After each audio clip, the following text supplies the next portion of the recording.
Merci Père éternel pour la bénédiction de la communion fraternelle, car nous savons que d'elle également vient une proportion d'onction, une proportion de sagesse, une proportion de vie de l'esprit qui certainement abonderont dans nos vies. Après, aujourd'hui, pour la suite, au nom souverain de Jésus.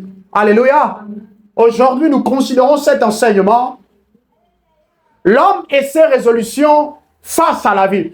Man and his resolutions toward life.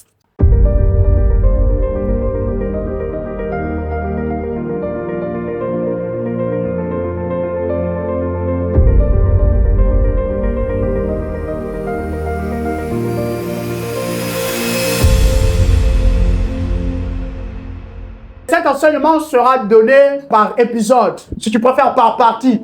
Et aujourd'hui, nous abordons le premier épisode de cet enseignement. Et le premier épisode s'intitule « La puissance des résolutions dans la vie ».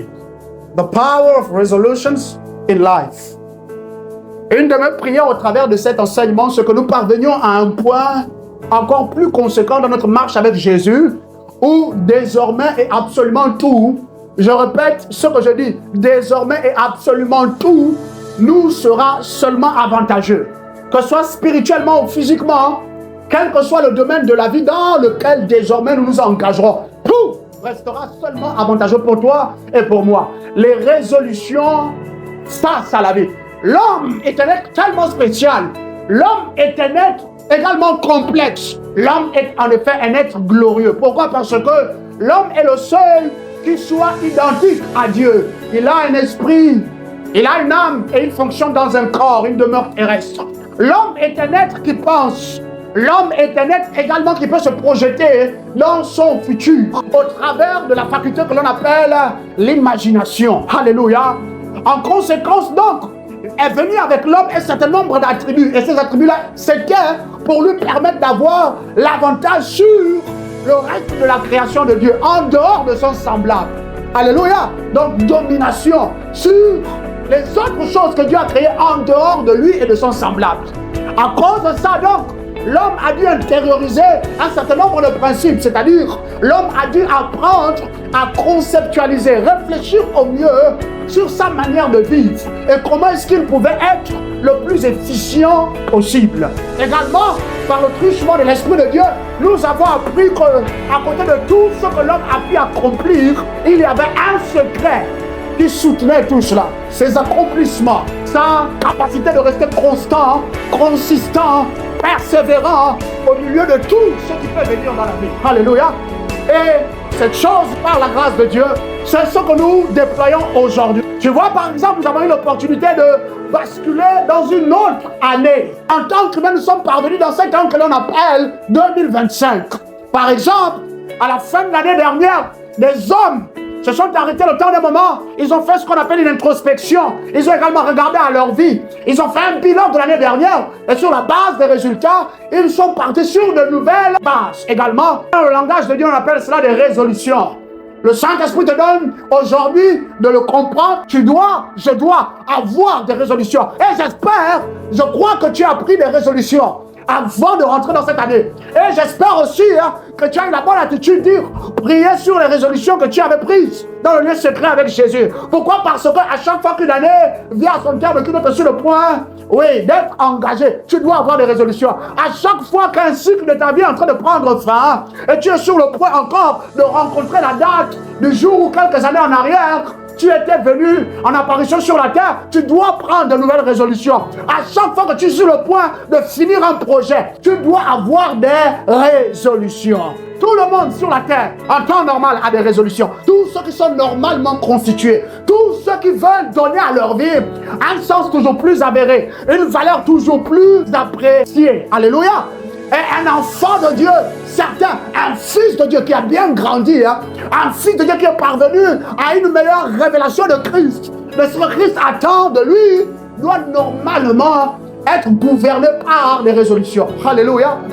Manquer d'avoir des résolutions, même manquer d'avoir les bonnes résolutions dans la vie, nous empêchera de parvenir à beaucoup de points que nous avons rêvé, souhaité atteindre. Nous empêchera d'accomplir des choses que nous rêvons par-dessus tout accomplir. Nous empêchera de devenir cet homme, cette femme que tu rêves. absolument de devenir. Alléluia. Aujourd'hui, je t'entretiens sur l'aspect puissant des résolutions. Je ne sais pas si je te le dis assez bien, mais il faut que je le fasse encore retentir aujourd'hui. La race que l'on appelle les croyants en Jésus-Christ, nous sommes l'unique race sur la terre qui a beaucoup de niveaux, faisant les choses avec négligence. Prenons les choses de manière acquise. Regardons la vie comme un don gratuit. Et comme Jésus, notre Père, notre Dieu est souverain, il est Seigneur, tout va juste bien aller pour nous parce qu'on confie Jésus, parce qu'on a Jésus dans nos vies. Aujourd'hui, permets-moi de te dire ceci. Ce n'est pas le cas. Ce n'était pas déjà le cas avant. Jamais ce ne sera le cas en conséquence. Alléluia.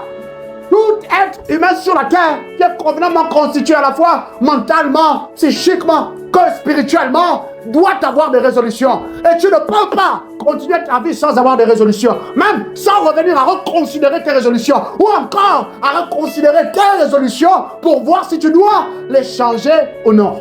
Et une autre de mes prières, c'est que cet enseignement ouvre tes yeux par rapport à la manière dont tu as mené, géré ta vie. Tu ne peux pas, à partir de cette année, mener ta vie comme tu as mené ta vie les années antérieures. C'est un nouveau début. Les hommes sages te diront, tu dois nécessairement avoir des résolutions nouvelles. Tu veux aller loin dans la vie, tu veux marcher plus excellemment avec Jésus, tu veux accomplir de plus grands bénéfices, tu veux accomplir de plus grandes choses, tu veux atteindre de plus hauts niveaux, de plus hauts degrés de performance, d'acquisition, de manifestation de Christ et de son royaume. Tu dois avoir des résolutions. Et permets-moi aussi de te suggérer ceci, tu dois avoir les bonnes résolutions.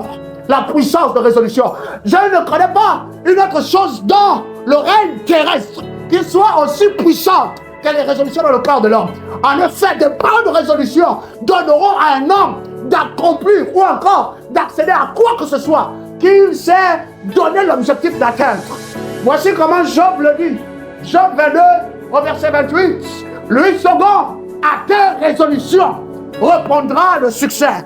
Et quelle que soit l'attitude, quels que soient les combats, quelle que soit la forme de résistance, quels que soient même les doutes auxquels tu peux être en proie, aussi longtemps qu'il y a des résolutions éclairées, fermes dans ton cœur, assurément tu parviendras là où tu désires atteindre. Et je prie, je déclare sur ta vie que par les résolutions que cet enseignement va te donner la grâce désormais d'établir dans ton cœur. Tu arriveras n'importe où tu as désiré arriver. Par la vertu de l'esprit, tu atteindras de plus grands résultats. Tu seras un homme, une femme de succès. À partir de cette année et désormais tous les jours de ta vie sur la terre. À tes résolutions répondra quoi? Le succès. La Bible ne dit pas à tes prières, à mes prières. La Bible ne dit pas à ta foi. La Bible ne dit pas à tes confessions de Jésus. La Bible ne dit pas au nombre et à la qualité de tes relations là-bas dehors. La Bible ne met pas en avant ton époux, ton épouse. Oui, alors les apports dans ta vie viendra ensuite le succès. La Bible ne parle même pas de ces simples méditations. La Bible parle de tes résolutions, de mes résolutions. Sois un homme de résolution, sois une femme de résolution. Sois une personne résolue à partir de ce jour. Et ne minimise plus jamais l'aspect des résolutions dans ta vie. Alléluia. Je vais te donner l'apprécier en quoi est-ce que les résolutions sont puissantes. En quoi est-ce que les résolutions sont l'une des choses qui doit être d'abord placée au beau fixe par rapport à tes ambitions, par rapport aux objectifs que tu aspires à atteindre. Alléluia. Que ce soit sur le plan spirituel, sur le plan physique, sur le plan familial, sur le plan sentimental, peu importe, quels que soient les niveaux, même dans les affaires, tu dois être un homme, une femme résolue. Merci Jésus. C'est quoi une résolution? Une résolution, c'est un vœu, ou encore c'est une promesse que je me fais à moi-même, seul. J'ai fini de prier, je suis en train de planifier. Et ce vœu-là, cette promesse-là, je me l'ai fait à moi-même dans le but. Je prends une décision d'accomplir tout ce qui est nécessaire dans la vie, de façon idéale. Alléluia.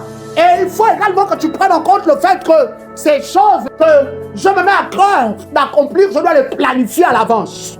C'est ça la première dimension de la résolution.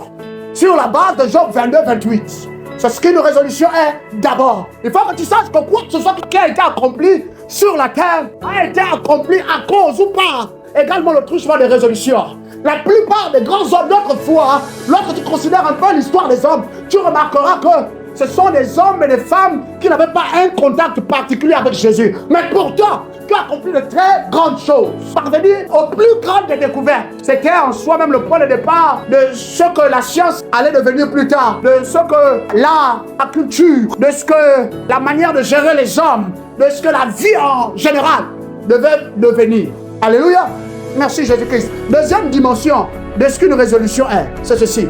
La résolution est l'intention positive déterminée de se donner à 100% pour accomplir un objectif désiré. Apprécie aussi ceci. Ces choses que je me suis promise d'atteindre absolument doivent nécessairement avantager ma vie. Sur la terre, on ne devient pas un homme, une femme résolue juste parce qu'on cherche n'importe quoi. Ce sont les choses qui avantageront, donneront plus de glamour, plus de beauté, de valeur à la vie d'un homme qui doivent nécessairement être planifiés à l'avance. Et pour lesquels on doit se promettre de se donner à 100% dans ma quête de ces choses-là. Alléluia. Ce qui est éternellement bon, ce qui est divinement glorieux, ne s'obtient pas juste comme ça, parce que tu soupires après ça, ou parce que tu désires ça. Tu dois être résolu dans ton cœur pour les avoir. Et à partir de là, tu parviens à les avoir. Tu sais, les années antérieures, tu as prié. Mais combien de nos prières ont été exaucées?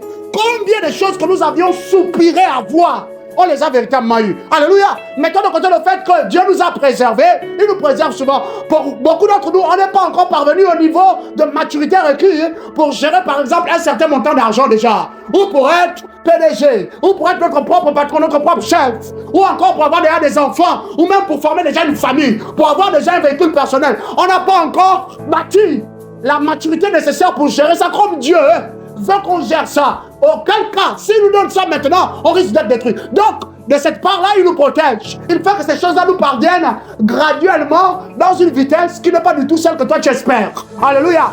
Mais d'un autre côté, il y a le fait que nous nous sommes déployés dans les jeûnes, dans les prières. Nous avons décidé de trouver Jésus-Christ. Mais beaucoup d'entre nous, nous avons été frustrés, nous n'avons pas trouvé. Pourquoi? Parce qu'on n'était pas résolus. On n'avait pas décidé de chercher Jésus à 100%, de se donner soi à 100%. Et c'est une des raisons majeures, pas par manque de foi, pas par manque de prière, pas par faiblesse, impuissance dans le corps de Christ, mais aussi désormais à cause du manque de résolution avérée dans le corps de Christ, dans le cœur des bien-aimés des croyants, de par le monde. En conséquence, voici tout ce qu'on est en train de subir. On grince des dents, on est affligé, on pleure la nuit. Lorsque le jour se lève, on fait semblant. Désormais, tu ne feras plus jamais semblant. Amen. Non, tu ne feras plus jamais semblant qu'il y a la joie dans ta vie, qu'il y a la joie dans ta maison, qu'il y a la joie dans ton travail, qu'il y a la joie dans ton business, dans ton activité. Tu ne feras plus jamais semblant parce que désormais, tu vivras cela absolument. Au nom souverain de Jésus. Amen. Alléluia. Alors, quelques vérités que je partage avec toi avant de continuer. Et la première vérité s'articule comme ceci. Avoir un esprit résolu engendrera toujours une attitude de détermination qui donne aux hommes d'être vainqueurs sur les épreuves de la vie ou encore vainqueurs des épreuves de la vie. En effet, la résolution est la semence qui rend l'homme capable de défier n'importe quel pronostic pour le meilleur. Second Roi, chapitre 4, verset 8 à 32, là-bas, quand tu vas lire à la maison, tu trouveras l'histoire d'une femme de Sunem. Cette femme-là et son époux, c'était des hommes qui avaient un peu, ils étaient nobles et ils étaient considérés dans leur environnement immédiat. Cependant, au milieu de tous leurs accomplissements, il leur manquait un, celui que tout couple qui est bâti ou construit sur la base de la volonté parfaite de Dieu doit également parvenir à avoir. Quand Dieu a dit que cela également doit être votre lot, votre partage, un enfant. Il leur manquait un enfant. Et durant toutes ces années-là, ils ont été fidèles. Ils ont observé leur culte à Dieu, à Yahweh, depuis leur demeure, jusqu'à ce qu'un jour le prophète commence à passer peut-être devant chez eux ou non loin de chez eux. Et cette femme-là, à cause des choses qu'elle avait appris à chercher à voir, à contacter dans le surnaturel, elle était parvenue à devenir tellement sensible, spirituellement parlant, qu'elle avait reconnu en Élisée un homme certain de Dieu, un saint homme de Dieu. Elle avait dit à son époux que désormais, cet homme-là, il serait mieux qu'il vienne dîner chez nous et même loger chez nous quand il est dans notre ville. Alléluia. Et c'est ainsi qu'ayant interpellé le prophète est arrivé chez eux. Et depuis ce jour-là, il savait qu'il avait une maison d'hôte qu'il attendait particulièrement quand il rentrait à Shunem. Jusqu'à ce qu'un jour, le prophète lui-même transporté par l'esprit de Yahweh vient à lui poser la question: femme, que veux-tu? L'histoire, c'était le manque d'enfants. Bien sûr, c'est par le truchement de Géhazi qu'il était parvenu jusqu'à là, à prendre la femme clairement en face et lui demander: que veux-tu? Qu'attends-tu de l'Éternel? Voilà, il n'y a pas d'enfant chez nous. Femme, à cette même période l'année prochaine, voici, tu enfanteras d'un fils. Alléluia. Je déclare sur ta vie que par le temps où nous arriverons à l'année prochaine à la même date, tu seras devenu tellement immense en gloire. Tu seras devenu tellement immense en possession. Amen. Tu seras devenu tellement stable. Amen. Tu seras devenu tellement ferme. Amen. Par rapport à la vie. Et ta manière de parler de Jésus aura changé. Amen. Et à chaque fois que tu diras des choses, elles s'accompliront assurément. Amen. Dans la vie des autres, dans ta vie. Amen. Au sein de ta maison et partout au travers de toi. Amen. Au nom souverain de Jésus. Amen. Merci Yahweh. Et assurément, l'enfant est venu. Sauf que, quelques années plus tard, après avoir grandi jusqu'à un certain âge, un jour, il est au champ avec son père, attrapé de maux de tête. Voilà que la fièvre est arrivée rapidement. L'enfant n'est plus.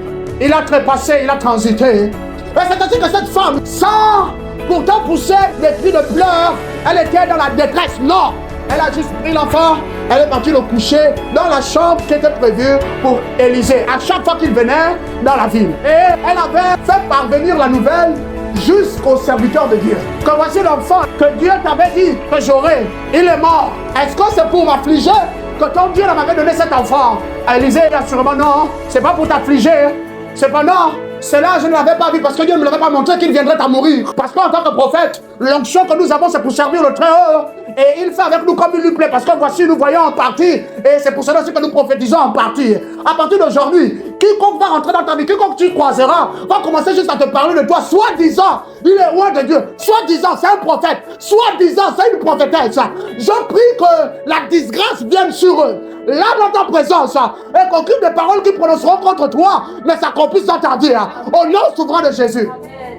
Alléluia. Nous prophétisons en partie. Nous parlons en partie. Nous conseillons en partie.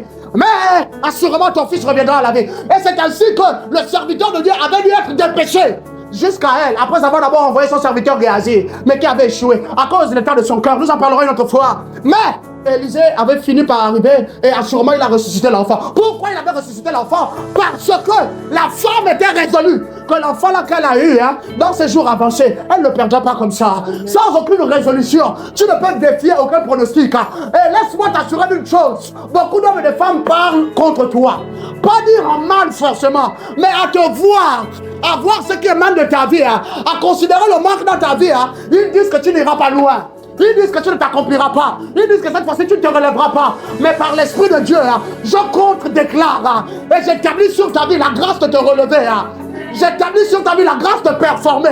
J'établis sur ta vie la grâce de transpercer. J'établis sur ta vie la grâce de venir à bout des épreuves.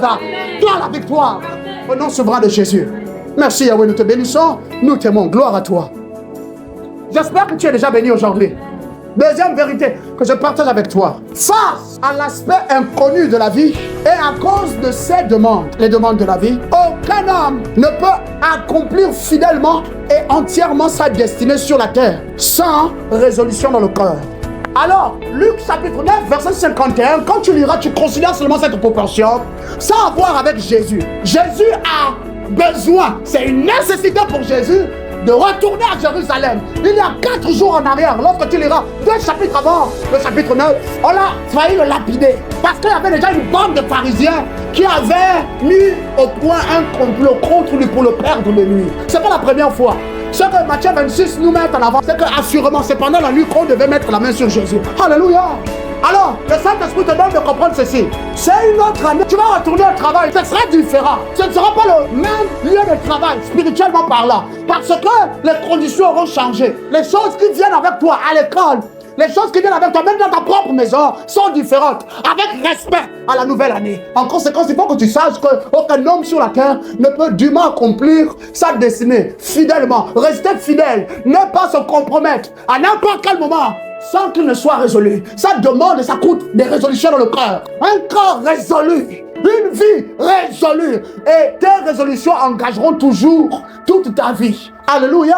Dans la quête de poursuite de ces choses. Et à côté d'être fidèle dans ta destinée, entièrement l'accomplir. On arrive à un point où Jésus sait que c'est la douleur. Jésus sait que ce sera beaucoup de larmes. Jésus sait qu'il va être abandonné. Jésus sait qu'il va se retrouver seul, même rejeté, abandonné par le Père. Mais il faut nécessairement retourner à Jérusalem. Parce que c'est là-bas le glas de ma destinée sur la terre. Quelqu'un me comprend? Tu es un père, tu es une mère, tu es un jeune homme, tu es en train de te chercher, permets-moi l'expression, sur la terre ou dans la vie encore. Jusqu'à présent, le ciel te voit à côté de ta foi, à côté de tout ton désir de révéler Jésus. Tu dois avoir des résolutions. Gloire à toi, précieux Saint-Esprit. Si Jésus a dû avoir des résolutions, c'est Dieu qui a pris un corps, une enveloppe charnelle pour arriver au milieu des hommes. Et il était tenté en toutes choses, la Bible nous dit. C'est parce qu'il était aussi humain qu'il a pu être tenté en toutes choses, comme toi et moi, nous avons été tentés jusqu'à maintenant. Mais il n'a péché en aucune aile. En cette année, la justice sera ton fer de lance. En cette année, la pureté sera ce que tu prendras au petit déjeuner. Au déjeuner. Breakfast in the afternoon. Dire en grignotant dans l'après-midi et le dîner le soir. Ce sera ce que tu mangeras la nuit. La pureté, plus que l'année antécédente. Amen. Gloire à toi, Jésus. Quand bien même Dieu était avec lui, quand bien même il avait le soutien de ses 12 copains, Jésus devait avoir des résolutions dans son cœur. Sinon, Jésus certainement aurait fui. Sinon, Jésus certainement se serait arrêté à mi-chemin. Et laisse-moi te dire que Jésus n'est pas venu sur la terre pour guérir les malades seulement, pour ressusciter les morts seulement, pour purifier les lépreux seulement, pour multiplier le pain, pour accorder à la foule le désir de son cœur. Alléluia. Jésus est venu aussi et absolument pour être sacrifié sur le bois. Mais parce que Jésus est ressuscité triomphant, au nom de Jésus-Christ, je déclare aussi sur ta vie que là où on t'avait laissé pour mort morte, ressuscite triomphant. Amen. Triomphante. Sors des cendres, sors de la boue plus glorieuse, au nom souverain de Jésus. Et quand je parle de la gloire dans ta vie, que les choses autour de toi t'obéissent, obéissent désormais au son de ta voix. Tu demanderas une fois et les choses se précipiteront de t'obéir et de se manifester. Amen. Au nom de Jésus-Christ. Amen. Merci Yahweh. Puisque je suis en train de t'enseigner sur non seulement l'homme, ses résolutions face à la vie, parce que tu sais la vie, indépendamment de ton âge, de tes acquisitions, de tes accomplissements, indépendamment du lieu où tu es parvenu. Et si tu es déjà parvenu loin, reste là-bas par Christ. Amen. Et si tu es en train toi aussi de te bâtir pour arriver loin dans la vie, reçois la grâce du ciel. Amen. Parviens là-bas au nom de Jésus. Amen. Que ce soit dès aujourd'hui et même par la suite, tu parviendras là-bas. Mais assurément, tu es déjà là-bas par les résolutions qui sont les tiennes d'y arriver. Amen. Parce que tu sais, les résolutions te donnent d'expérimenter dès aujourd'hui la victoire que tu espères célébrer demain. Est-ce que quelqu'un comprend? La résolution te donne de t'asseoir sur le fauteuil que tu estimes être ton fauteuil dans la vie et dans le courant de la vie. La résolution ou les résolutions dans la vie te donnent de manifester, te donnent d'expérimenter aujourd'hui la joie, le bonheur, la paix et la tranquillité que tu obtiendras demain après avoir bataillé, après t'être secoué, après avoir tenu ferme aux promesses de Dieu. Alléluia. Sois une personne de grande résolution. Amen. Grande ou petite, irrespectueux de ton âge, l'âge que tu peux avoir aujourd'hui, irrespectueux de ton point de départ dans la vie, deviens une personne affermie par des résolutions dans la vie. Amen. Merci Jésus. Gloire à toi. Alors, méditons là-dessus avec précieux Jésus. Il nous a semblé utile de mettre en avant un certain nombre de choses, puisque nous parlons de la puissance de résolution. We are talking about the power released in resolution in your heart. La puissance qui vient, qui est libérée par les résolutions dans ton cœur, dans mon cœur. Alléluia. Afin que toi, moi et les autres qui nous écouteront plus tard, nous ne minimisons plus l'aspect des résolutions dans nos vies. Parce que j'étais déjà en train de le dire plus tôt que nous sommes des enfants de Dieu. Nous regardons la vie comme ça et nous la minimisons, nous la méprisons. Alors qu'aucun homme, aucun des grands, non, aucun d'entre eux n'a jamais minimisé la vie. Ils n'ont jamais minimisé ce que la vie pouvait leur apporter. Ils vont toujours regarder la vie avec grand respect. Au-delà de la mesure d'onction, au-delà de la mesure d'accomplissement, au-delà de la mesure de la verdure de la présence de Dieu qui transportait partout où ils allaient. Ils ont toujours regardé la vie avec beaucoup de respect. Pourquoi? Parce que c'était des hommes résolus. Alléluia. Et toi et moi, désormais, on doit être résolus. Tu as des résolutions pour cette année, n'est-ce pas? C'est une très bonne chose. Cependant, je vais t'aider aussi à repartir, par exemple, dans ton cahier, ta prise de notes, pour reconsidérer tes résolutions. Adi, par exemple, qu'est-ce qui permet à un homme de parvenir ou à prendre de bonnes résolutions dans la vie? Alléluia. Premier fondement que nous établissons dans ce premier épisode de cet enseignement. Pourquoi les résolutions sont-elles nécessaires? Why are resolutions a necessity?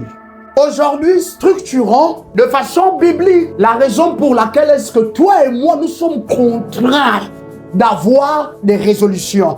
Et quand je dis contraints à avoir des résolutions, c'est avoir les bonnes résolutions. Et je vais te donner également un secret, c'est un des fondements que nous bâtirons aujourd'hui par la grâce du Saint-Esprit.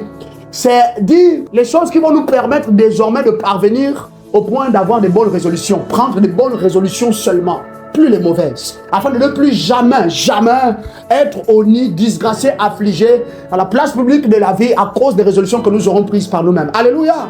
Première raison, je vais le faire vite. Et une de mes prières, quand j'étais en train de recevoir ce fondement, je te le dis, je le partage, c'est que tu sois affermi dans les décisions que tu as prises dès le début de cette année. Alléluia. Et assurément, quand il y aura des tremblements de terre, des séismes, des tsunamis sur le plan spirituel dans ta vie, sur le plan sentimental, émotionnel, sur le plan financier, sur le plan matériel, familial, je prie que tu restes affermi au nom souverain de Jésus. Première raison pour laquelle les résolutions sont une nécessité pour tous les hommes, mais encore plus pour nous les enfants de Dieu, parce que les résolutions permettent de s'organiser idéalement et de s'adresser de façon spécifique et efficiente dans la vie. Les résolutions, par la grâce de Dieu, nous le comprenons désormais, elles permettent à chaque homme qui en a de s'organiser idéalement. Ta vie là, si tu ne prends pas la résolution de l'organiser, si tu ne prends pas la décision ferme de t'organiser convenablement, en conséquence aux demandes ou encore aux exigences de la vie de croyant, de saint que tu dois désormais mener sur la terre, tu seras incapable de t'adresser à la vie de façon spécifique. Les hommes qui s'accomplissent, les femmes qui s'accomplissent parce qu'ils s'attaquent à la vie spécifiquement parlant, pas généralement parlant, pas globalement parlant. Ils ne prennent pas la vie entièrement, non, ils parcellisent la vie. Et ce qui leur permet de parvenir là-bas, ce sont les résolutions qu'ils ont prises. Au début de l'année là, tu as pris des décisions, n'est-ce pas? Tu as pris des résolutions. Tu vas remarquer que les résolutions vont te donner de regarder la vie à partir d'un prisme qui, comme, symbolise la vie, ou ça rapetit la vie. Ça donne à la vie que comme ce grand océan, sans aucune borne, de devenir finalement quelque chose que tu peux véritablement dompter. Faux ou vrai? Tu sais qu'un des objectifs, une des résolutions, c'est d'aimer Jésus davantage. Dans la vie, là, c'est un sens parce que j'ai pris la résolution d'aimer Jésus davantage. Est-ce que tu comprends? L'autre résolution, par exemple, que j'ai prise au début de cette année, c'est de me mettre davantage au service de mon roi et de toucher le maximum de cœur et de vie. Tu remarqueras encore que c'est sur la base de ces choses-là que ta vie finit par trouver son organisation. Cette année maintenant, tu déroules, tu mènes ta vie sur la base de cette organisation-là. Alléluia. En d'autres mots, en fait, les résolutions gardent l'homme des distractions de ce monde. Ce monde, les distractions qui s'y passent. Et l'une des plus grandes distractions au 21e siècle, tu sais c'est quoi? C'est ce qu'on appelle l'invention. C'est ça l'une des plus grandes distractions. C'est le brasseur d'air. C'est ton joli téléphone portable qui pourtant te permet de rester en contact avec tant et tant d'hommes sur la terre. C'est le poste téléviseur. Tant et tant de choses. Cependant, pour un enfant de Dieu comme pour quelqu'un qui est dans le monde, encore actuellement nous parle, ce sont les résolutions qui vont te permettre de ne plus t'adonner aux distractions de la vie. Ce sont les résolutions qui vont te donner, toi, de marcher différemment des autres. Ah, mais pourquoi tu ne nous rejoins pas? On a une sortie ensemble.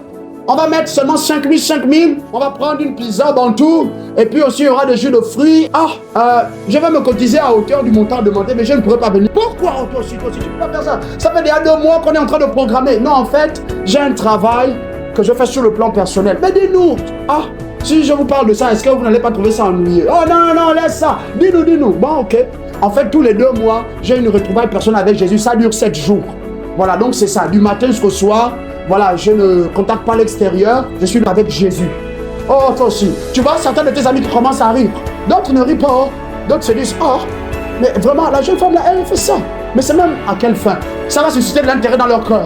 Mais pour d'autres, ils n'ont pas de résolution. Ouh là, ils voient seulement la fête, la fiesta. Ouh là là là là là là. Il y aura les filles, il y aura les garçons. Est-ce que ce temps va venir?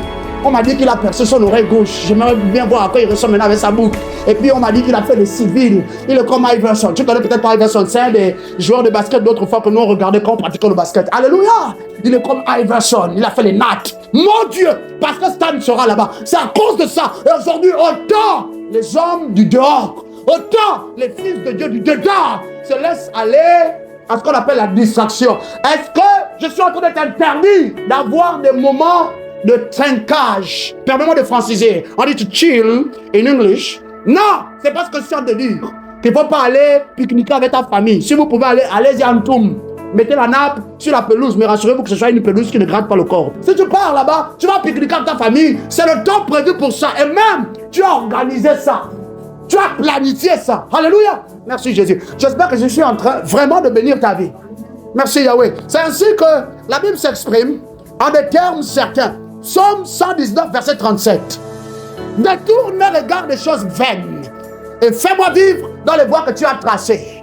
Sur la terre, grand ou petit, personne ayant des cheveux de couleur noire seulement, ou des cheveux aussi qui ont déjà atteint le gris, le blanc, c'est seulement en marchant dans les voies que Yahweh a tracées que nous serons préservés de la distraction. Nous serons préservés de vaines choses. Sais-tu que au moment où tu es en train de sortir de ta maison pour aller t'offrir une pizza, la pizza à ce moment-là peut être une chose vaine, une chose inutile, une chose futile, parce que dans la programmation des choses par Dieu pour toi, c'est pas à ce moment-là que tu dois t'offrir la pizza. Est-ce que quelqu'un est béni?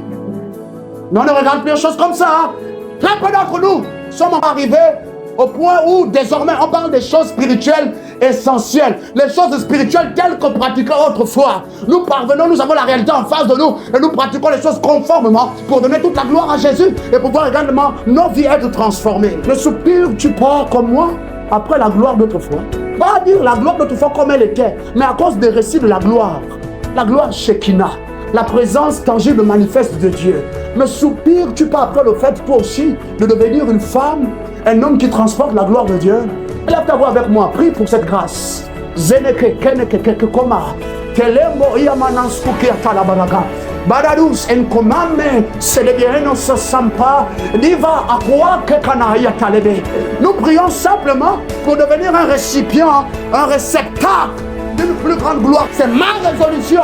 Et si telle est aussi ta résolution, à la gloire de Jésus, pour le bien de ta famille, le bien de ton quartier entier, les hommes et les femmes de ton quartier rentreront chez eux, sortiront en sécurité. Ils ne se douteront pas que c'est à cause de toi dans leur quartier, que c'est à cause de toi près d'eux, que c'est à cause de toi habitant le même domaine qu'eux. Rends grâce à l'Éternel. Demande cette grâce. Détonne kemeya baya sakaka oya dindia duana kabra ana manzusieve panadeo danka yekeme. Merci Jésus-Christ. Louange et gloire à toi. Au nom souverain de Jésus, que l'Éternel te l'accorde. Merci Yahweh. Luc 10, 39, 42 mettent en avant cette histoire-ci. Jésus-Christ a fini de répondre à un des pharisiens qui lui posait la question: quel est le premier, le plus grand des commandements? Jésus a répondu assidûment, étant le Seigneur qu'il est, connaissant toutes choses. Et après, lui il ajoute: mais qui est mon prochain? Parce que c'est: tu aimeras l'Éternel ton Dieu de tout ton corps, de toute ton âme, de toute ta force, de toute ta pensée, de toutes tes convictions, de tout ce qui émane de toi. Ça c'est moi qui ajoute. Alléluia. Et voici le second commandement qui lui est semblable. En toutes choses, aime ton prochain comme tu t'aimes toi-même. C'est le plus grand des commandements. Lui, il ajoute: mais Rabbi, qui est donc mon prochain? Et Jésus lui a raconté une histoire, tu te souviens? Le sacrificateur, le Lévite. Et cet homme-là qui avait été roué de coups. Et puis, le Samaritain. Et à la fin, finalement, il a compris ce que Jésus lui passait comme message. Il a dit: merci Rabbi. Rabbi le bénit, il lui dit: va et vis comme ça. Alléluia. Oui, Jésus part donc de là, il rentre dans un village. C'était un homme d'influence. Mon Dieu, mon Dieu. Jésus transportait quelque chose. Quand tu croisais Jésus, quelque chose en lui attirait ton attention sur lui. Ça te contraignait à le servir. Et c'est ce qui s'était passé. Une jeune femme du prénom de Marthe le vit et puis lui demanda de rentrer chez elle. Alléluia. Aussitôt quand il est rentré, une jeune femme, la petite sœur de Marthe, nommée Marie, vint tout de suite s'asseoir à ses pieds et était en train d'écouter ce que le maître était en train d'enseigner. Et c'est comme ça que Marthe est en train de se bousculer à la cuisine parce que c'est Rabbi qui est rentré dans sa maison. Il faut qu'elle fasse un mets délicat. Et un repas, mais tout à fait à sa convenance. Et là, elle bouge, elle est à gauche, elle est à droite, la farine dans les cheveux, je ne sais pas, le ketchup partout, bien sûr, la robe, tout ça, parce qu'il faut faire un bon repas. C'est ainsi qu'elle remarque sa petite soeur, elle est là sur les genoux du maître à écouter attentivement ce que Jésus disait.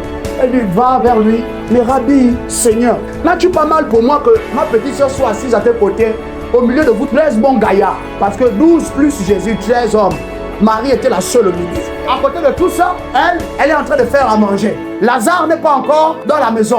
Parce que c'est lui qui fait rentrer les invités chez lui. Il ne peut pas être assis au salon. C'est pas possible. Demande-lui donc de venir m'aider. Et Rabbi lui dit, Marthe, tu t'occupes et tu t'en fais pour beaucoup trop de choses. Et au milieu de ça même, aucune des choses nécessaires n'est trouvée dans tout ce que tu es en train de faire. Pourquoi? Parce que Marie, c'est elle qui a choisi la bonne part. Et elle ne lui sera pas enlevée. Aujourd'hui, la distraction, c'est l'une des choses qui convoit nos cœurs. La majorité d'entre nous, à la maison, dehors, au travail, notre esprit est comme en train de voyager sur la terre. On veut être à la page. On veut être numéro 1 sur, je ne sais pas, Facebook, les publications du jour. On veut être identifié dans autant de publications que possible. On veut partager autant de contenu que possible. On veut être vu, la distraction. On veut être vu, la distraction. Jésus dit, premièrement, tu devras avoir des résolutions dans la vie pour être préservé des distractions. Jésus n'a pas dit seulement prie pour être gardé de la distraction. Il a dit, résous-toi à faire des choses. Ainsi, tu pourras dompter la vie. Ainsi, tu pourras tirer un bon produit de tes efforts annuels. Alléluia. Cette année, ta récolte sera immense. Amen. Spirituellement, physiquement, à la fin de cette année, tu récolteras immensement, abondamment, au nom souverain de Jésus. Amen. Merci Yahweh. Deuxième, pourquoi les résolutions sont-elles nécessaires? Deuxièmement, l'Esprit nous dit, elles sont nécessaires car elles permettent d'établir ou de concevoir un plan d'action idéal et de l'accomplir avec discipline. They allow to design an ideal action plan and to complete it with discipline. Quand tu rentres dans une nouvelle dimension, une nouvelle saison de ta vie, tu planifies, n'est-ce pas? Mais tu ne planifies pas n'importe comment. Tu ne planifies pas en regardant sur le voisin, en regardant ton frère, ta soeur. Quand bien même tu as une soeur ou un frère jumeau. Tu planifies par rapport aux objectifs que toi, tu veux atteindre. N'est-ce pas? Et donc, les résolutions sont nécessaires en ceci. Elles te permettront d'établir le plan d'action qui est convenable avec tes projets à toi. C'est ça que les résolutions aussi vont te permettre de faire. Là où les autres font les choses pêle-mêle, là où les autres planifient en disant, bon, by God's grace, we will pray. Par la grâce de Dieu, nous allons prier que tout aille bien. Toi, tu sais que tu es une personne résolue, tu dois nécessairement mettre déjà en avance un plan d'action sur pied, un chronogramme pour affronter l'année. Et tu prévois les imprévus, tu prévois les épreuves, tu prévois également les dissensions, tu prévois la traîtrise, tu prévois la douleur, tu prévois autant et autant de choses. Et à côté de ça, tu vas remarquer que la résolution qui t'a permis d'établir ton plan d'action va te garder discipliné. À dire, tu regarderas au programme que tu t'es établi. Alléluia. Proverbe 12, au verset 1 déclare ceci. Nous allons lire NLT, d'accord? To learn, you must love discipline. Pour apprendre, tu dois aimer la discipline. Dis Alléluia. Alléluia. It's stupid to hate correction. C'est stupide de haïr la correction. En d'autres termes ici, pendant la correction, tu as forcément donné des coups de furet. On t'a promis qu'on va te bastonner, on va te punir. Non, je ne parle pas de ça. Je parle de tout ce qui est possible dans ton environnement. Que tu vas devoir désormais sélectionner pour vivre la vie idéale que toi tu sais que Dieu t'appelle à vivre. Quelqu'un comprend? C'est de cette discipline dont on parle. Et qu'en soi, la capacité de choisir, donc la possibilité des opportunités qui viennent à toi, c'est en soi une correction que tu t'infliges. Ça te discipline. On appelle cela self-discipline, l'autodiscipline. Et je prie que nous aussi nous croissions en cela. Amen. Que nos enfants croissent dans une discipline par eux-mêmes qui est équivalente à la production de ce qu'on attend qu'ils produisent. Amen. Au nom souverain de Jésus. Amen. Un homme, une femme qui se regarde et qui se dit, c'est vrai, je peux le faire aussi, mais ce n'est pas dans mes prévisions. Je ne peux pas le faire. C'est vrai, j'ai une porte. C'est vrai, j'ai un petit temps, mais ça n'est pas prévu. Alléluia. Merci Jésus-Christ. C'est une de mes prières. Je prie que nous tous on arrive là-bas. Ephésiens 5:15 déclare ceci. Nous allons lire Parole de vie 2013. Ephesians 5:15-16. Veillez donc avec un soin tout particulier à votre manière de vivre. Veillons à notre manière de vivre. Tu vois ici, à aucun moment encore, Jésus est en train de dire prie déjà. À aucun moment, il est en train de dire, mets par écrit toutes tes requêtes de prière, parce que tu seras exaucé. Je sais, c'est arrivé l'année dernière, c'est arrivé encore au début de cette année. Normalement, ce n'est pas la bonne manière de s'y prendre. Je le dis avec beaucoup de respect à mes pères, à mes aînés dans le Seigneur. Je ne suis pas en train de leur manquer de respect, je ne suis pas en train de dévaluer ta sagesse non plus. Je suis juste en train de te dire, il y a une meilleure manière de faire les choses. Alléluia. Donc, je dois veiller d'abord à ma manière de vivre. Ensuite, agissez avec la conscience de votre responsabilité. Parole de Dieu dit que tu dois agir sachant que tu es responsable. Oh, ne vivez pas au jour le jour, sans penser à plus loin. Comme ceux qui ne connaissent pas le vrai sens de la vie. Donc les frères, la plupart des TikTokers, ils le font, c'est pas véritablement pour amener les hommes à être sauvés. Ils le font juste pour être vus. Ils ont besoin de reconnaissance sociale. Ils vont devenir des stars. Mais à quelle fin, à quel but? Ils ne connaissent pas ou ne comprennent pas le véritable sens de la vie. C'est pour cela qu'ils passent les longueurs de journée sur TikTok et sur les plateformes des réseaux sociaux. Tu me diras, mais c'est normal, ce sont des influenceurs. Quelle qualité d'influenceurs? Toi et moi, on est là. Est-ce qu'on a vu Jésus? Jésus a marché sur la terre à la même époque que nous. Mais ce que Jésus a fait là-bas, ça continue d'influencer ta vie, n'est-ce pas? Ok. Ça, c'est un influenceur. Pas de réseaux sociaux, pas de quoi, pas de compte Twitter, Facebook, pas de compte WhatsApp. Mais ici, là, tout le monde parle. Tu es influencé par lui. Nos familles sont influencées par lui. La sorcellerie que certains de nos frères et certains de nos soeurs continuent de pratiquer est en train d'être contrecarré par la seule mention du nom de Jésus. On n'a pas forcément derrière dans nos cœurs. Oh. On dit juste que, oh Seigneur, tu ne peux pas laisser continuer de telles choses arriver seulement dans la famille. Ce sont les plus jeunes qui meurent. Et nos pères, nos grands-pères, nos arrière-grands-parents sont là en vie. Mais comment c'est possible? Ah Jésus, tu vas continuer de garder le silence. Des choses se passent, n'est-ce pas? Une année, vous allez remarquer, ces phénomènes-là s'arrêtent à cause de la seule mention du nom de Jésus. Maintenant, imagine-toi que Jésus soit dans nos cœurs. Père, je prie que cette grâce visite nos maisons. Que les gens commencent à confesser ton nom. Amen. À partir de rien, que simplement la conscience de toi, vivre avec les responsabilités et en comprenant le sens de la vie, nous pousse, nous emmène à revenir à toi. Merci Jésus-Christ. Nous courons. Verset 16. Comportez-vous en gens avisés qui se rendent compte en quel temps critique nous vivons et savent tirer le meilleur parti de la période présente. Tu vois? Le meilleur parti. Oh, moi j'ai une programmation, moi j'ai un plan bien détaillé, mais il faut que je reste résolu dans mon cœur pour l'observer. Et quand je reste observateur, observatrice de mon programme, de mon plan, du début à la fin, je suis ce qu'on appelle quelqu'un de discipliné. Alléluia!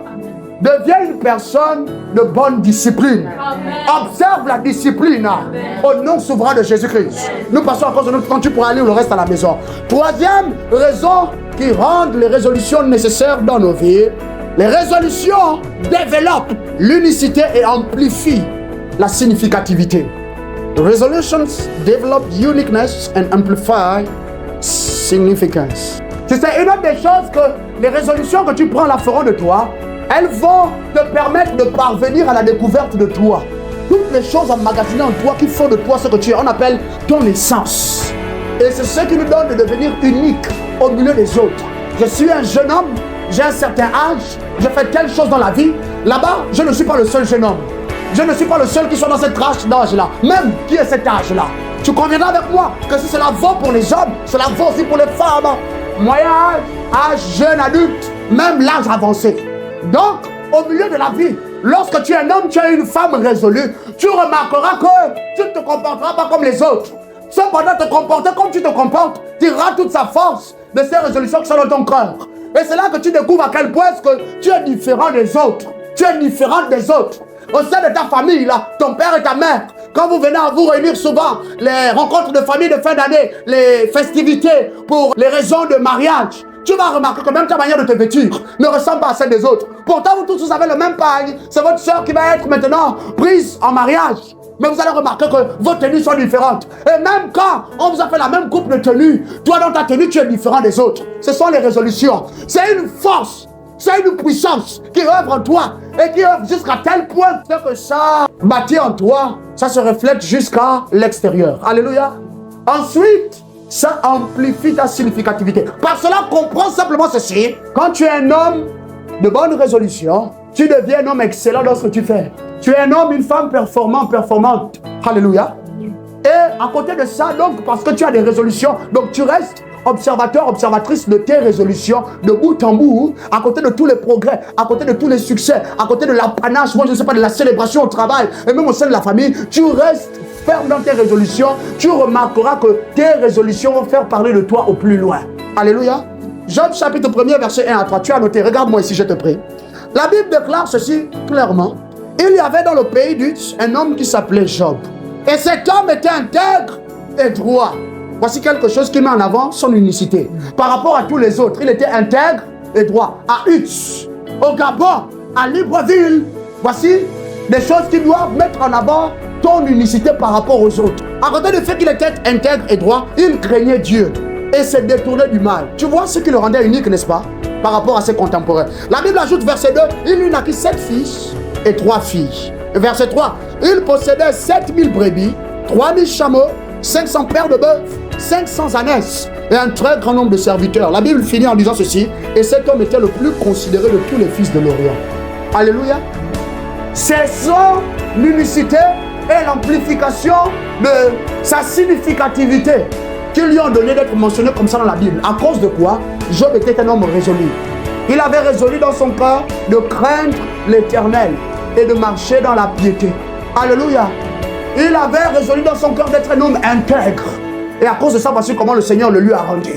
Tu veux être un homme, une femme qui est au milieu des autres, mais qui tout de suite est distingué, n'est-ce pas? Sois un homme ferme dans ses résolutions. Sois une femme qui de bout en bout a pris des résolutions et elle les observe. Vis-à-vis d'elle-même d'abord, de sa famille, ensuite des autres. Quelqu'un est béni? Merci Jésus-Christ. Quatrième point donnant nécessité aux résolutions dans nos vies. Les résolutions assurent la paix de Dieu et toutes ses possibilités. Resolutions ensure the peace of God and all its possibilities.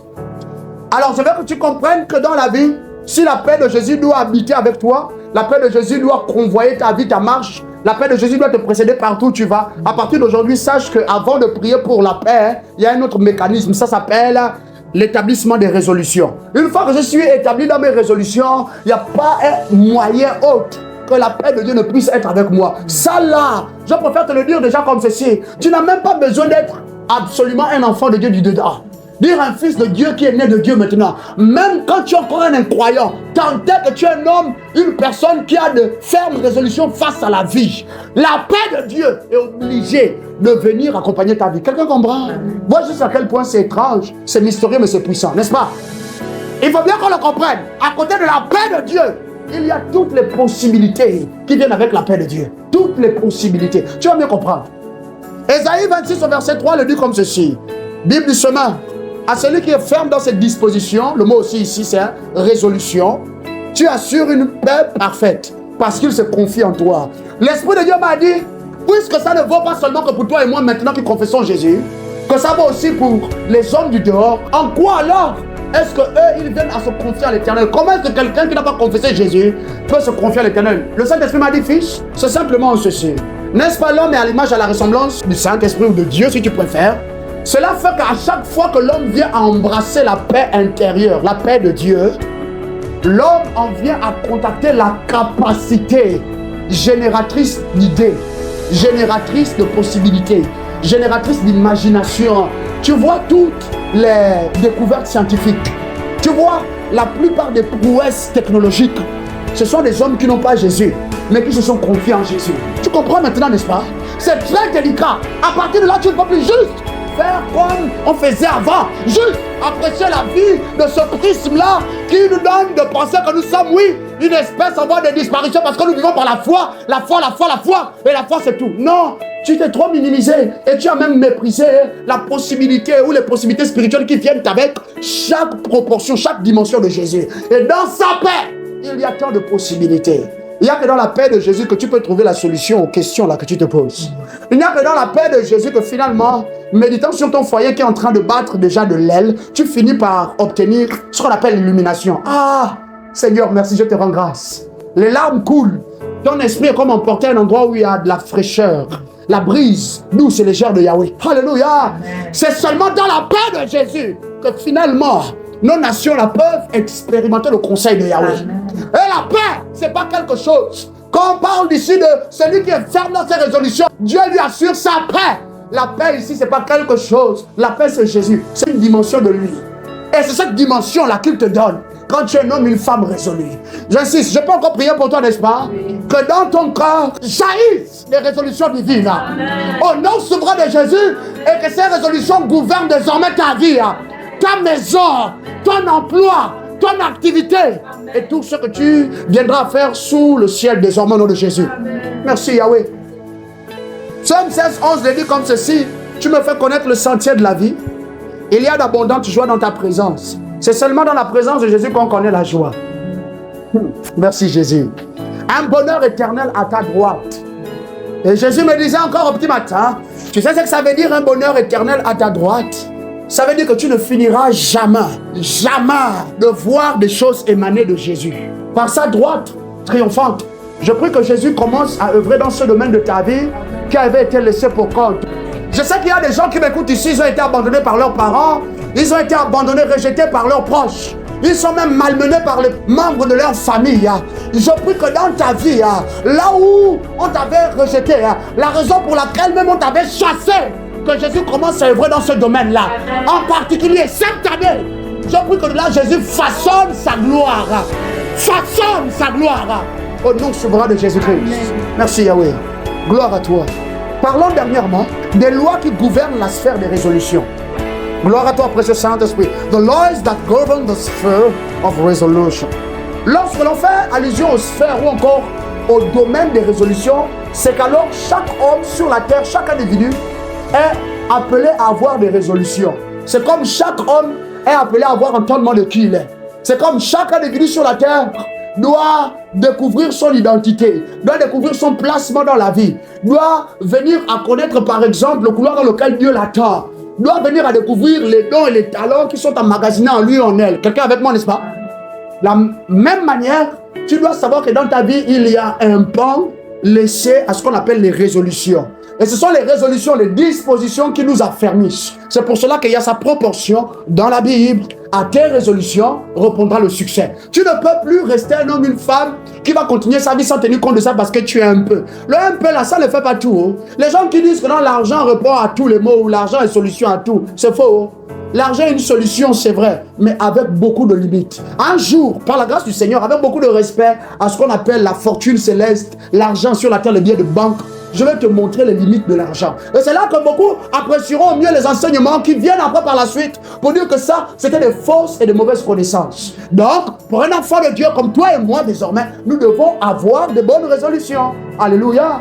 Et donc, qu'est-ce qui va nous permettre justement de nous asseoir, de réflexionner, d'imager des choses, de prier avec notre entendement et de switcher. Allez, prier dans la langue de l'esprit pour s'édifier, disait l'apôtre Paul, disait également Tite ou Jude, s'édifier soi-même. Alléluia. Ce sont ces lois-là maintenant que nous abordons. À partir de là, tu sauras désormais la piste que tu dois suivre lorsque tu t'apprêtes à mettre sur pied des nouvelles programmations dans ta vie sur la base des résolutions. Alléluia. Qu'est-ce qui va donner à un homme, à une femme de parvenir dans la vie au point des résolutions et à ne faire ou à ne prendre que des bonnes résolutions dans la vie? C'est pour cela que nous parlons des lois qui gouvernent ce domaine-là de ta vie et de ma vie. Alléluia, quelqu'un. Première loi, je vais te donner très rapidement, nous finissons avec notre temps. Les ambitions de Dieu. God's ambitions. Dieu espère que quand tu prendras le temps de s'asseoir pour planifier tes résolutions désormais, même dûment les notifier, parce que tu dois aussi les notifier. Nous parlerons de cela dans, je crois, le deuxième, bien le troisième épisode de cet enseignement.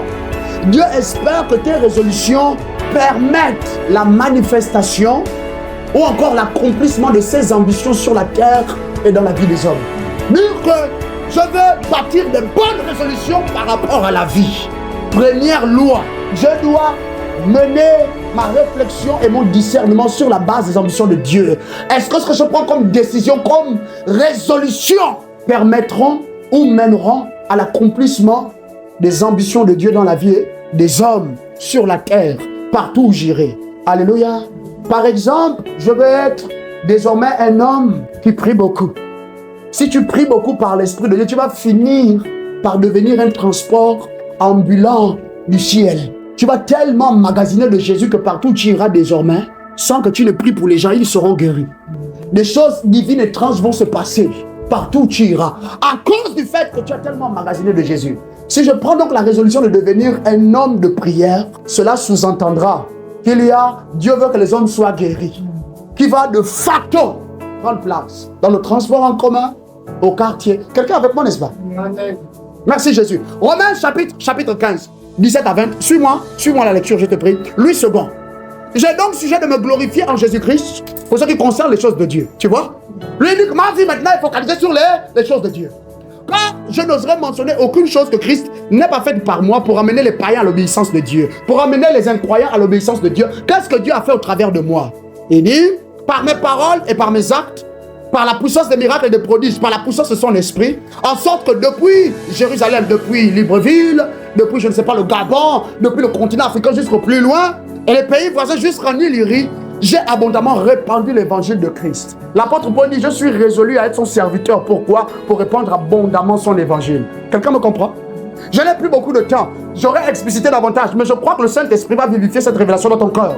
Comprends seulement que quand tu t'assois et que tu médites sur ton lendemain, tu médites sur la discipline que tu dois t'imposer, il faut que tu regardes aux ambitions de Dieu. Est-ce que la discipline que je vais m'imposer permettra à l'engendrement, à la manifestation, à l'accomplissement de ce que Jésus veut pour les hommes dans leur vie? Alléluia. Et il finit en disant, et je me suis fait honneur d'annoncer l'évangile là où Christ n'avait point été nommé, afin de ne pas bâtir sur les fondements d'autrui. Alléluia. Merci Jésus-Christ. Sois béni avec cette première loi. Sache-le. Tu veux adhérer, avoir seulement des bonnes résolutions, quel que soit le domaine de ta vie, respecte les ambitions de Dieu. Il faut que tes ambitions permettent à leur manifestation sur la terre. Dans ta vie, dans la vie des hommes, dans toutes les sphères où tu seras amené à apparaître. Que cela soit ton partage à partir d'aujourd'hui. Deuxième loi qui gouverne le domaine des résolutions dans la vie de chaque homme sur la terre. Ayant Dieu ou pas encore. Mais pour toi et moi, cela s'applique davantage. Il faut l'intégrité et le respect des valeurs humaines. Integrity and respect for human values.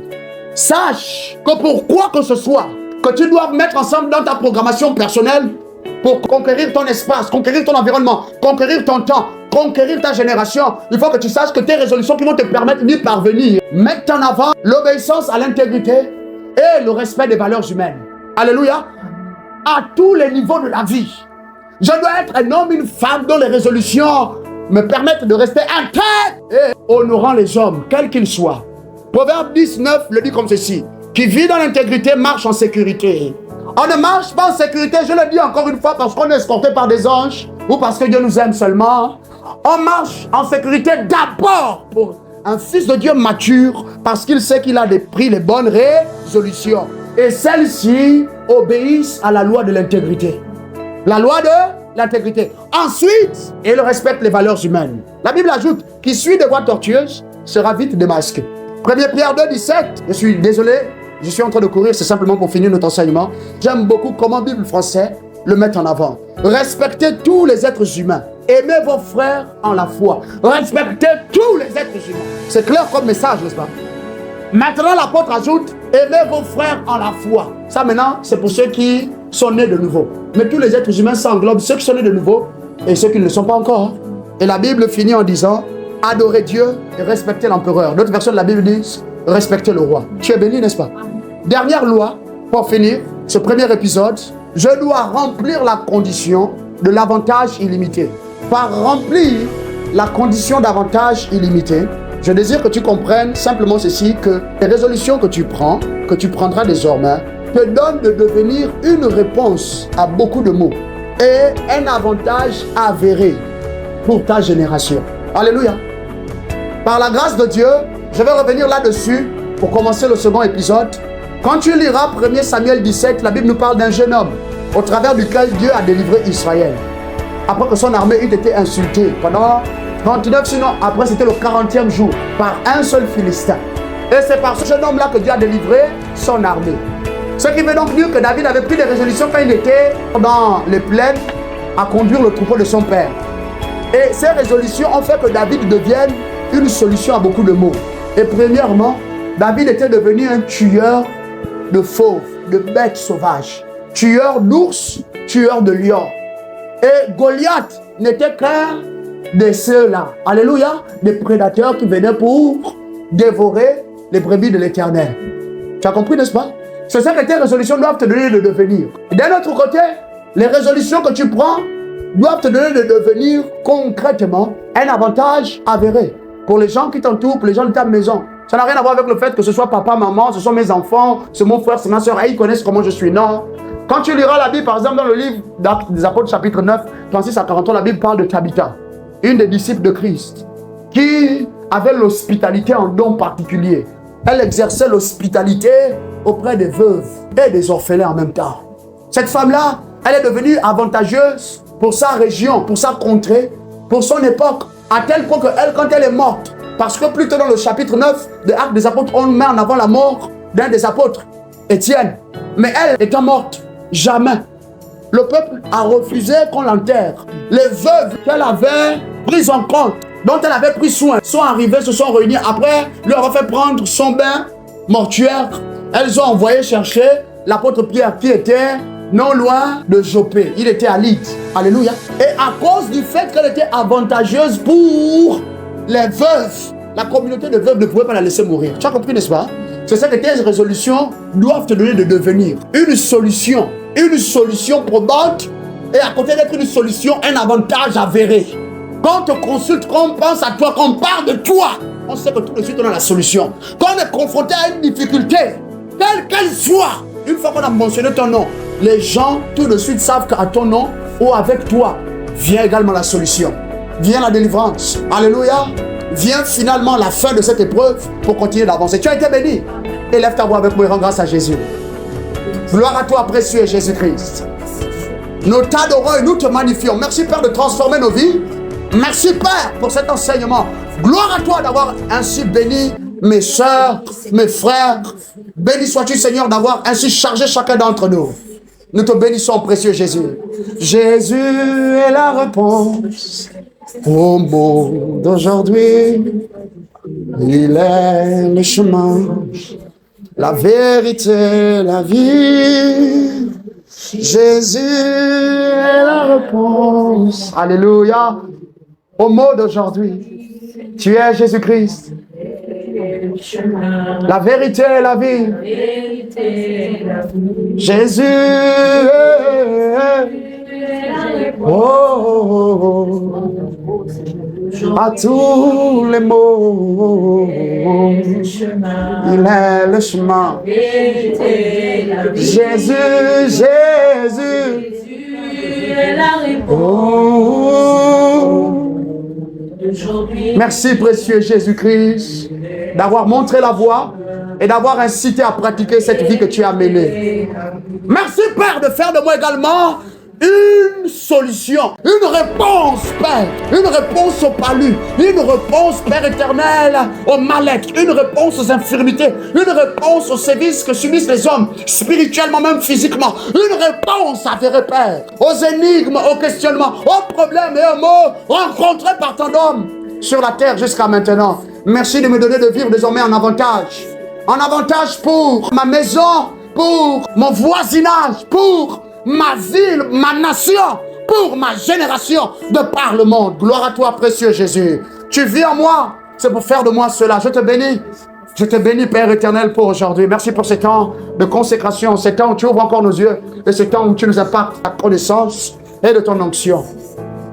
Parce que tu étais présent ici aujourd'hui, je prie que l'Éternel récompense ta présence ici. Amen. Je prie que chaque proportion de cet enseignement soit transformée en vie. Amen. Transformée en proportion d'onction. Et que cela impacte ta vie. Amen. Que ton être soit changé. Deviens notre homme, notre femme. Amen. Par cet enseignement, accomplis-toi davantage. Tiens ferme dans tes résolutions. Ta résolution de foi, ta résolution d'amour, ta résolution de patience, ta résolution de persévérance, ta résolution de gloire, ta résolution d'accomplissement. À la fin de cette année, tu seras un homme qui sera pleinement décoré. Amen. Une femme qui sera pleinement décorée. Amen. Par le ciel et par les hommes. À cause de la qualité de tes résolutions cette année. Jésus-Christ a fermé nous cette semaine encore. Alors que nos jeunes gens reprennent les activités de par le monde, Père, ou enseigner là où ils doivent reprendre finalement demain. Je te prie, précède-les. Assainis leur lieu d'études, leur lieu de travail. Assainis, Seigneur, les lieux de leurs activités respectives. Au nom souverain de Jésus-Christ, bénis-les tout au long de cette semaine. Affranchis-les, Père, et délivre-les jusqu'à l'extrême. Que Dieu te préserve et qu'il te garde par la puissance de son précieux sang. Que le Saint-Esprit te conseille et que le Saint-Esprit te rende plus forte, plus fort. Merci Jésus, car par le temps nous nous retrouverons ici la prochaine fois. Nous serons devenus un peu plus comme toi. Amen. Et nous serons devenus des épîtres vivantes. Amen. Gloire à toi, précieux Jésus. Au nom souverain de Jésus, nous avons prié. Amen, amen et amen. Partageons la grâce, je te prie. Que la grâce de notre Seigneur Jésus-Christ, l'amour de Dieu le Père, la douce communion du Saint-Esprit soit avec nous de maintenant et à jamais. Amen. Sûrement, le bonheur, la grâce nous accompagneront tous les jours de nos vies et nous demeurerons dans la présence de Jésus-Christ de maintenant et pour toujours. Amen, amen, amen. Je prie que comme tu as commencé cette année et tout au long de cette année, chaque jour la gloire de Dieu va s'intensifier en toi. Amen. Chaque jour la gloire de Dieu va devenir plus concrète en toi. Amen. Chaque jour la gloire de Dieu va te posséder. Amen. Et tu la révéleras. Amen. Merci précieux Jésus.